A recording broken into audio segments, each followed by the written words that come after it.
Olá, paz seja contigo.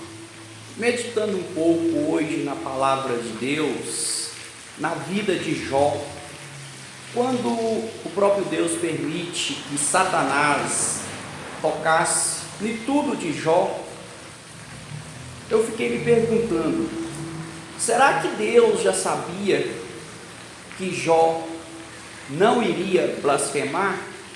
Porque Satanás, ele foi em cima desse ponto. Ele fala para Deus assim: tira tudo de Jó e veja se ele não blasfema na sua cara, na sua face.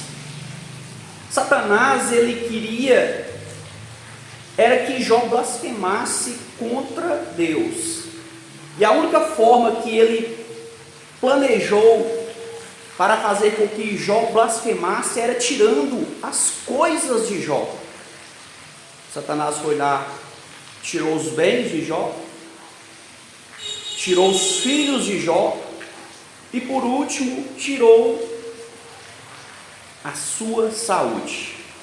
Mas a pergunta é: será que Deus já sabia que Jó não blasfemaria? A resposta é clara. Deus do princípio, já sabia que Jó iria permanecer e não iria blasfemar contra o Senhor.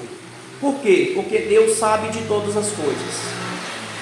Mas o que eu quero dizer com esta mensagem é que Deus usa as coisas, as situações, até mesmo difíceis de ser entendidas no momento que elas estão acontecendo, para quê? Para abençoar um homem e uma mulher. Deus usa situações dolorosas, dificultosas, de dor, de tristeza, para mudar a história e a vida de uma pessoa. Por quê? Porque Deus permitiu, de uma certa forma, Deus usou Satanás para abençoar a vida de Jó em dobro, porque lá no capítulo 42, no versículo 10 de Jó, a palavra de Deus fala que o Senhor mudou o cativeiro de Jó e restituiu tudo em dobro do que Jó tinha, do que ele tinha perdido. Então ali foi uma forma que Deus permitiu, encontrou, fez com que Jó fosse muito mais abençoado do que ele já era. Jó já era o homem mais rico do Ocidente, do Oriente. Jó já tinha tudo. Jó já era um homem respeitado. Jó já tinha qualidades, virtudes, valores. Um homem íntegro, reto, temente a Deus e que desviava no mal. E Deus permite toda aquela situação, tudo aquilo acontecer. Satanás entrar na vida de Jó como ele entrou, mas Deus sabia, desde o início Deus sabia, o Senhor sabia que Jó ia permanecer, iria continuar fiel e não iria blasfemar contra o Senhor. O que eu quero dizer? Muitas das vezes nós passamos, nós vivemos, nós presenciamos situações que nós não entendemos, que muitas das vezes nós nos perguntamos o porquê de tudo isso está acontecendo. Porque o propósito de Deus, saiba de uma coisa, o propósito de Deus é sempre maior do que nós imaginamos. Os planos de Deus, os sonhos de Deus são muito maiores, muito além daquilo que nós imaginamos ou daquilo que a gente vemos. Em meio a toda aquela situação, Deus encontrou uma forma de abençoar Jó em dobro. Sabe o que traz para mim e para você? Esperança e fé em meio ao caos. Em meio àquela situação que nós não compreendemos, que nós não entendemos, que nos traz dor, perdas, que nos traz prejuízos. Mas saiba de uma coisa, Deus permanece no controle.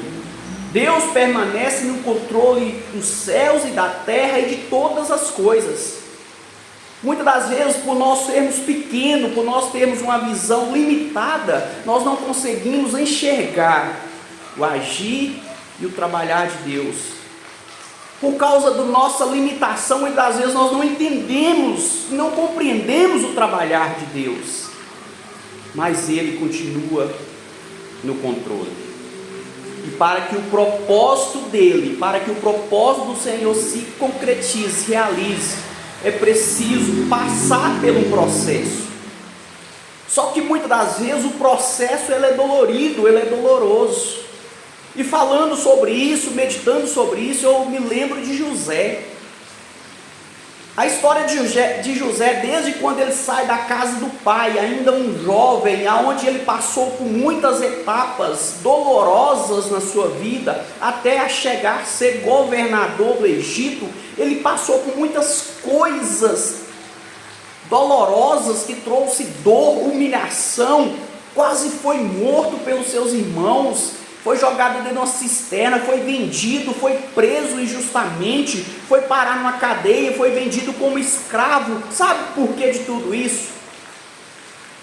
A preparação para que ele chegasse no propósito do Senhor. Então na nossa vida, muitas das vezes, Deus permite provas, provações, tempestade, para nos forjar, para nos capacitar para o propósito final que Ele tem na sua vida, que Ele tem nas nossas vidas. E muitas das vezes nós não conseguimos entender, nós não compreendemos o porquê de muitas coisas acontecem na vida. Talvez está acontecendo na sua vida neste exato momento. José, ele não poderia sair, um rapaz jovem, direto da casa dos seus pais para governar o Egito, não. Primeiro ele precisava ser capacitado, primeiro ele precisava ser forjado, primeiro ele precisava passar pela prova, assim como Jó passou, para que depois o propósito de Deus se cumprisse. E o que eu deixo para você refletir: não se entristeça em meio às lutas, não se desespere em meio às situações, às tempestades que talvez você está vivendo ou passando ou ainda vai passar na sua vida. Tudo na vida existe um processo, existe um tempo específico para Deus. Por isso que a palavra de Deus fala, há um tempo determinado para todas as coisas. E muitas das vezes nós não entendemos o tempo que a gente está passando, o momento que a gente está passando, mas é necessário, é preciso a gente passar por tudo isso, para forjar, para formar, para passar por processo, para ser aprovado, para depois o propósito de Deus se cumprir, se realizar. Deus estava preparando José, Deus estava capacitando José, para depois o propósito se cumprir na vida dele, que era ser governador, governar o Egito. Jó, no momento da luta, da tribulação, ele não sabia o futuro, aonde Deus ia restituir tudo em dobro na vida dele. E isso pode acontecer na minha vida, na sua vida. Primeiro você é testado, aprovado, primeiro você passa pelo processo que muitas das vezes, como eu falei, é dolorido, traz dor, perda, sofrimento, mas depois, se você permanecer fiel, justo, íntegro, permanecer na sua fé, na sua fidelidade, no seu temor a Deus, a sua palavra, vai acontecer na sua vida assim como aconteceu na vida desses dois homens. O propósito de Deus vai se realizar, vai se cumprir também na sua vida.